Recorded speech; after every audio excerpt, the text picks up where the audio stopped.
Good evening. My name is Gildardo Alzate, but my friends call me Gil. I want to thank Jumpstart for giving me this opportunity to represent the fellow corps members serving Massachusetts and across the United States, but most importantly, the children that we serve. I also want to thank you all for being here tonight. The journey that I have taken to be here in front of you all has been an exciting one.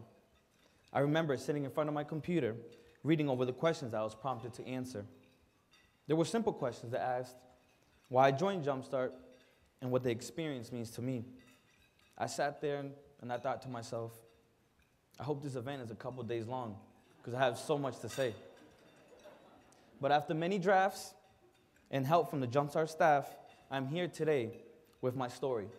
So without further ado, I'll proceed to complete my task.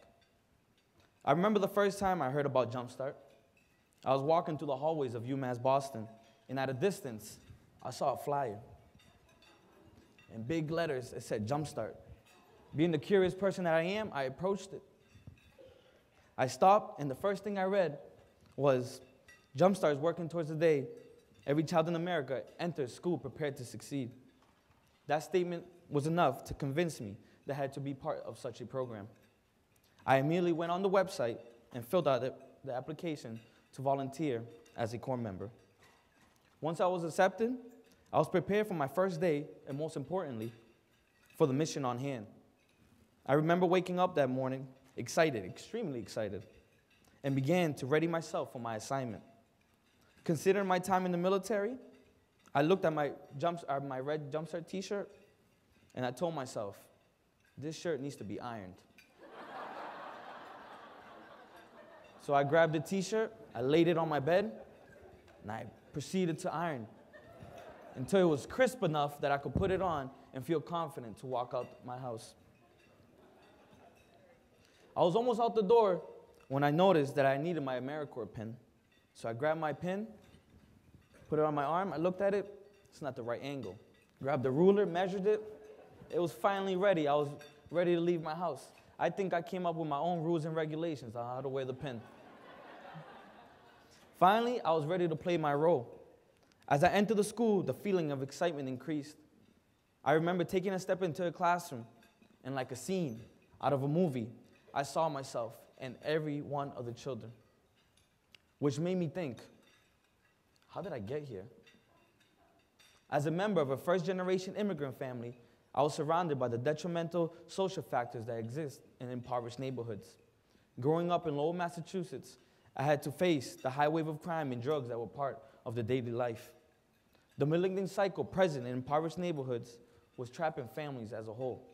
Unfortunately, my family was swept into that cycle. With no father figure present since birth and a mother who was on a mission to provide for her family, I was left to learn from my surroundings. Instead of reading books and attaining a proper education, I was being fed the culture of the streets. With the misconception that the way of the streets was a ticket out of the ghetto, my education was in the back seat. On the way to school each day, I remember walking out, drug dealer over here, drug addict over here. Drug dealers served as the role models in our community. I remember asking myself why I wasn't as smart as the other children. As time went by, my academic struggles became extremely discouraging. Before it was too late, my mother and my sisters took an active role in ensuring I got an education. I was always aware that my mother wanted to be around more than she was. I was about 10 years old when I told myself I was going to be someone in life and make my mother proud. My desire to be able to succeed in school convinced me that learning was cool. I was one of the first people in my family to graduate from high school, but when I did, I knew I needed more discipline in my life, so I joined the military.